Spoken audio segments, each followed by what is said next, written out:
Update India TV, हर खबर सच्चाई की ओर। चंद्रपूर वणी आणि लोकसभा क्षेत्राच्या महाविकास आघाडीच्या उमेदवार प्रतिभाताई बाळूभाऊ धानोरकर यांचा वणी विधानसभा झंझावात प्रचार दौरा। चंद्रपूर वणी आणि लोकसभा क्षेत्राच्या महाविकास आघाडीच्या उमेदवार प्रतिभाताई बाळूभाऊ धानोरकर यांचा वणी विधानसभा क्षेत्रात महाविकास आघाडीच्या हजारो महिला व पुरुष पदाधिकारी कार्यकर्ते यांच्या उपस्थितीत झंझावात प्रचार दौरा संपन्न झाला।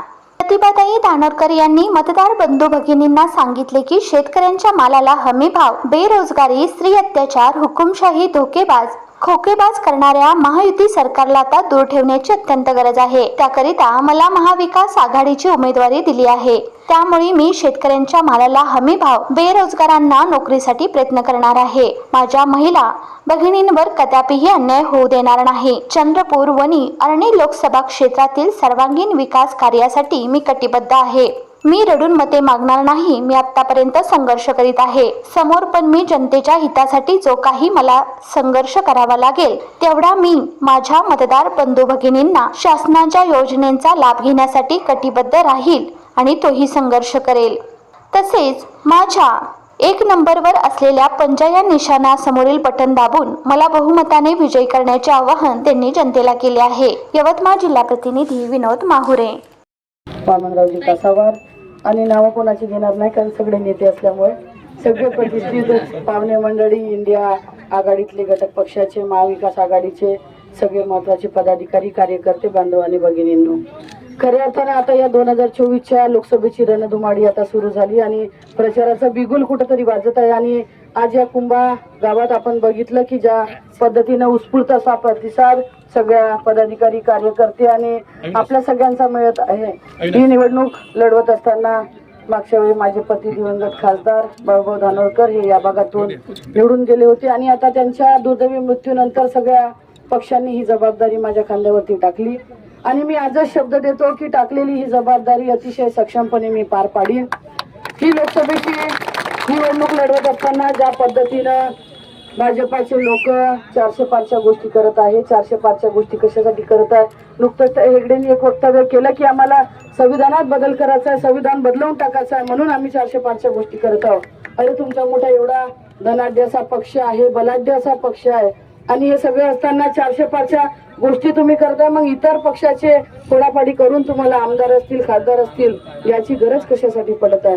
आज आपण बघितलं असेल 2014ची निवडणूक लढवत असताना भाजपच्या लोकांनी मोठमोठे आश्वासन आमच्या जनतेला दिले। 2 कोटी रोजगार आम्ही देऊ, 15-15 लाख रुपये शेतकऱ्यांच्या खात्यात जमा करू, युवकांना रोजगार देऊ, माता भगिनींना रोजगार देऊ, शेतमालाला हमी भाव देऊ। पण या 10 वर्षाच्या काळात एकही आश्वासन त्यांनी पूर्ण केलं नाही आणि उलट तेच विचारतात की या 70 वर्षाच्या काळात काँग्रेसने या देशाला का दिलं? तर आपणही काँग्रेसच्या पदाधिकारी असतील, इंडिया आघाडीचे पदाधिकारी असतील, सगळ्यांनी छाती ठोकपणे सांगितलं पाहिजे की ज्या विमानात तुम्ही बसून जाता, जो लॅपटॉप तुम्ही वापरता, ज्या ट्रेन मध्ये तुम्ही बसता, ज्या दवाखान्यात तुम्ही पैदा झाले आणि ज्या शाळेत तुम्ही शिकले, या सगळ्या गोष्टी या काँग्रेसनं दिल्या। कदाचित काँग्रेसनं दिलं नसतं तर या तुम्ही काहीच करू शकलं नसतं। प्रत्येक गोष्टी या काँग्रेसनं दिलेल्या गोष्टी आहे। आज या गांधी कुटुंबाचा आपण इतिहास जर बघितला असेल तर आदरणीय इंदिराजी गांधी या देशाच्या पंतप्रधान म्हणून, उत्कृष्ट पंतप्रधान म्हणून त्यांनी काम केलं। त्यांच्या रक्ताचा शेवटचा थेंब या देशाच्या स्वातंत्र्यासाठी खर्च झाला। राजीवजीचं कार्य आपण बघितलं असेल, राजीवजीच्या मृत्यूनंतर सोनिया गांधीचं कार्य आपण बघितलं असेल की पतीच्या मृत्यूनंतर 2 लहान मुलांना घेऊन पदर कमरेला खोसून त्या बाईनं कुटुंबाच्या सोबत सगळा पक्ष सांभाळला। हे आपल्याला नाकारता येणार नाही आणि वरून तेच म्हणतात की या 70 वर्षाच्या काळात काँग्रेसने या देशाला काय दिलं? आपण बघितलं काँग्रेसच्या काळात 400 रुपये सिलेंडर होता, आता 1200 रुपयावरती सिलेंडर गेलं, 50-55 रुपये डिझेल पेट्रोल होतं, ते आता 120च्या दरात गेलं। आणि हे सगळं करत असताना आता येत्या 19 तारखेला मतदान आहे। मतदान करत असताना आपल्याला माहिती आपल्या भागात मोठ्या वर्गात शेतकरी शेती करणारे आहे। आदरणीय उद्धवजी ठाकरे या महाराष्ट्राचे मुख्यमंत्री होते। 10-11 हजार रुपये भाव कापसाला होता, सोयाबीनलाही 7-8 हजार रुपये भाव होता। आता 4,000च्या वर सोयाबीन नाही आहे आणि 5-6 हजाराच्या वर कापसाला भाव नाही आहे। म्हणजे 5 एकराची शेती करणारा जर शेतकरी असेल तर जो हमी भाव आता हे महायुतीचं सरकार देत आहे, 1.5 लाखाचं नुकसान एका शेतकऱ्याचं झालं। म्हणजे शेतकऱ्याच्या खिशातही डल्ला मारायचं काम हे भाजपचे लोक देत आहेत। आज सांगतात की ते मोदीची गॅरंटी म्हणून देशभरात दिंडोरा पिटवत आहे।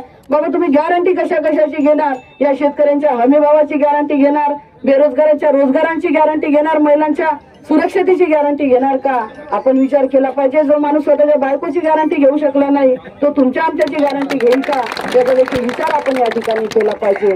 म्हणून ज्या पद्धतीची हुकुमशाही या भाजपच्या लोकांची या देशात आणि राज्यात चालू आहे, कुठेतरी आपण हे हाणून पाडलं पाहिजे. ज्या पद्धतीनं सत्तेचा माज या भाजपच्या लोकांना आलाय, कुठेतरी यांचा माज उतरवण्याची गरज आपल्याला आहे. आणि त्याच्यासाठी ही लढाई माझ्या एकटीची लढाई नाही तर आपल्या सगळ्यांची लढाई आहे. आता आपण फक्त मी काँग्रेसची उमेदवार प्रतिभा धानोरकर नाही तर भाजप विरोधी आपण सगळे आपल्या सगळ्या बहुजनांची ही लढाई आहे. आणि कुठेतरी ही लढाई आपण सगळ्यांना एकजुटीनं लढणं अत्यंत महत्वाचं आहे. आपल्याला माहित आहे हुकुमशाहीच्या बाबतीत बोलत असताना ज्या पद्धतीचे वक्तव्य भाजपचे लोक करत आहेत. नुकतीच आमच्या चंद्रपुरात एक मोदीची सभा झाली आणि त्या सभेत ज्या पद्धतीचं भाजपच्या उमेदवारांना पालकमंत्र्यांना वक्तव्य केलं, आपला महाराष्ट्र हा शाहू फुले आंबेडकरांचा महाराष्ट्र आहे, हा कर्तृत्ववान महिलांचा महाराष्ट्र आहे, नेहमी महिलांना मान सन्मान देणारा महाराष्ट्र आहे. झाशीची राणी लक्ष्मीबाई असेल, अहिल्याबाई होळकर असेल, सिंधुताई सपकाळ असेल किंवा प्रतिभाताई पाटील सारख्या कर्तृत्ववान महिला या महाराष्ट्राच्या इतिहासात घडून गेल्या. आणि एवढं सगळं असताना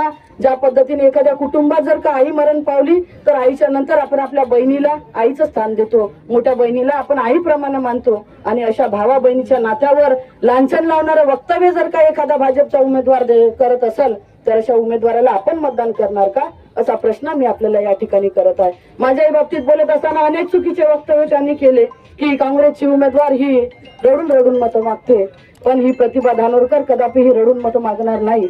आपल्याला माहिती आहे घरचा करता माणूस निघून गेल्यानंतर त्या बाईचे हाल का होते. या 10 महिन्याच्या काळात कसा संघर्ष मी केला हे मी दुसऱ्याला सांगू शकत नाही.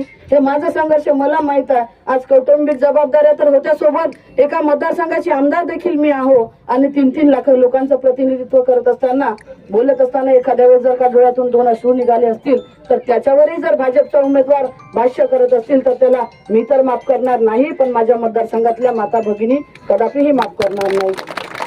ही प्रतिभा धानोरकर कदापिही रडून मत मागणारी नाही. आपण बघितलं असेल की तिकिटाचा जो संघर्ष झाला त्या संघर्षात कायम मी एक स्टेटस ठेवला होता की संघर्ष जितना बडा होगा जीत उतनी ही शानदार होगी.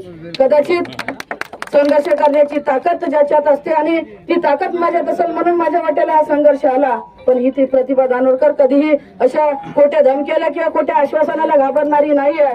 आलेल्या प्रत्येक संघर्षाला लढून मतं मागणारी आहे, लाथ माराल तिथं पाणी काढणारी आहे. म्हणून तुम्हाला या ठिकाणी सांगतो की ही लढाई लढत असताना आपल्या सगळ्यांच्या मदतीची गरज मला या ठिकाणी आहे. खऱ्या अर्थानं जी हुकुमशाही भाजपच्या लोकांची या ठिकाणी चालू आहे ते कुठेतरी थांबलं पाहिजे. देशात एक हिटलर होऊन गेला, दुसरा हिटलर जर व्हाव नाही असं आपल्याला वाटत असेल तर ही लढाई आपण एकजुटीनं लढली पाहिजे. आता जर लढलो नाही तर या स्वतंत्र भारताचे गुलाम म्हणून आपल्याला जीवन जगावं लागणार आहे. आधी इंग्रजाचे गुलाम होतो, आता भाजपाचे गुलाम जर व्हायचं नसेल तर ही लढाई एकजुटीनं लढली पाहिजे. ते म्हणतात की संविधान बदलायच्या गोष्टी ते करत आहे. आज संविधान नसतं, मी झालं, कासावर साहेब झालं, आमच्या सगळ्या माता भगिनी या ठिकाणी आपल्याला दिसले नसते. आज संविधानानं अधिकार दिला म्हणून समाजातला शेवटचा मोठ्यातला मोठा आणि छोट्यातला छोटा प्रत्येकाला समानतेचा अधिकार आहे. आणि ते संविधान वाचवायचं जर असेल, संविधान एकजुटीने आपण वाचवण्याची आज काळाची गरज झाली आहे. म्हणून ही लढाई आपल्या अस्तित्वाची लढाई आहे, ही लढाई आपल्या सन्मानाची लढाई आहे. आणि त्याच्यासाठी कुठेतरी रस्त्यावर उतरावं लागेल. ही रस्त्यावर उतरत असताना अनेक मुलं